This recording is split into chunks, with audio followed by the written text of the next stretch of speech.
What's up sa inyo mga tropa ko? Ito na naman nagbabalik sa video natin at may isang tayong problema. Pero hindi naman talaga problema ito mga tropa ko. Ang asawa ko kasi nag-complain na wala daw akong regalo sa kanya ng February 14. Pero huwag kayo mag-alala, susolusyonan natin yan. Nakabili na ako ng flowers para sa kanya. At sana samahan niyo ako. Let's go! So yun na nga mga tropa ko at malapit na tayo umuwi sa aking bahay. So nakikita nyo po yun sa likod ko, bundok po yan. Ayan po mga tropa ko, nakikita nyo po yung daan namin dyan at malayo po yan para makauwi sa bahay.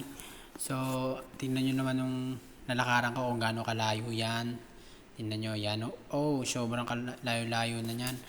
So, mga tropa ko, sana samahan nyo ako at eto na, malapit na tayo sa bahay at makakauwi na ako. So, kung nagtataka kayo bakit iba yung boses ko, kaya huwag na kayo magtaka. So, yun doon nga mga katropa ko, nandito na ako sa bahay at malapit na ako. So, maghahanda na ako para sa ibibigay sa aking asawa itong flowers na binili ko para sa kanya. Kaya, kunting hintay na lang tayo mga katropa ko at mabibigay na natin yan. Ayan, pumapasok na ako kasi walang tao dyan. Naglaot ang aking tatay, ang aking biyanan. At ito na po, papasok na po ako. Ang dilim-dilim na po sa bahay namin. Kaya kasi po wala pong kuryente dyan sa bahay namin. Kaya ito, pupuntahan ko na ang asawa. Ayun na, dahan-dahan na po ako. Ayun na, dilim-dilim po. Hindi po makita yung mukha akong pangit. Ito na. At ito na, nakita ko na kagad yung aking anak. Ayun na, nakita ko na. Gising na po siya dyan. Nauna po magising yung aking anak dyan pa. Kaya sa nanay niya. Ito na, tuwan-tuwan na po ako dyan. Ayan na po, ayan. Ayan na po mga tropa ko. At nilapag ko yung cellphone ko. Para lang magano.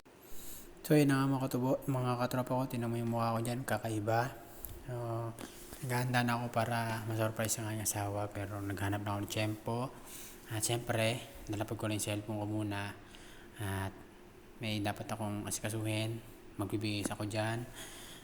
Tinan mo mga katropa ko, ayan na, nilapag na yung cellphone, hindi na makita sila. Uy, sino yun? Jeremiah, Carl. Ayan ang pangalan ng aking anak, mga tropa ko, tinan nyo, yan lang po. Huwag nyo na po intindihin salita ko kasi hindi nyo maintindihan. Ayan na, nilapag ko na po yung cellphone ko at nag-aasikaso na po ako para ma-setup na to. Makuha na mga tropa ko. Ito na, kasi po ang asawa ko lumabas. Ayan po, kitang-kita nyo naman. At may pa-surprise ako mga tropa ko. Ayan na po, nasa likod ko na po ang aking surprise. Kunyari, kinakausap ko yung asawa ko, mga tropa ko. Ito na po, malapit na po yan. Huwag na po kayo mag-atat. So, ayan na, tinuro ko na po. Ayan na po, mga tropa ko. Konting taste na lang, magbibigay ko na. Uy, hindi niya nakita. Scripted. So, ayan na mga tropa ko. At apakadilim. Huwag na po kayo magtaka kasi po wala po kaming kuryente. Solar lang po yung ginagamit namin. Ayan na po, ibibigay ko na po sa kanya. Kunwari lang po yan. Huwag kayo pong minwala. Joke lang. So ayan na, kinuha na yung cellphone mga tropa ko. Ayan na. Uy, nag-surprise na si Carlo. Uy, tumawa nga ang asawa. Ayan na po mga tropa ko. At ibinigay ko na sa kanya. Uy, natuwa nga ang asawa. Hindi ko alam kung natuwa talaga. Ayan na. Tuwan-tuwa na ang asawa. Ayan na, nilapag na po ni Carlo ang kanyang cellphone. Ayan na, may 3 bulaklak at chocolate. Pero nung Valentine's pa talaga, nung 15 pa po yan. Huwag po kayo maniwala. Nagpas na po yan sa 14. So, ayan na, bibigay ko na sa kanya. Ayan na, di ko alam, natatawa. Uy, ang ganda ng asawa ko, ng Haggard. So, ayan na nga mga tropa ko, binigay ko na sa kanya at binigyan na din ako ng kape.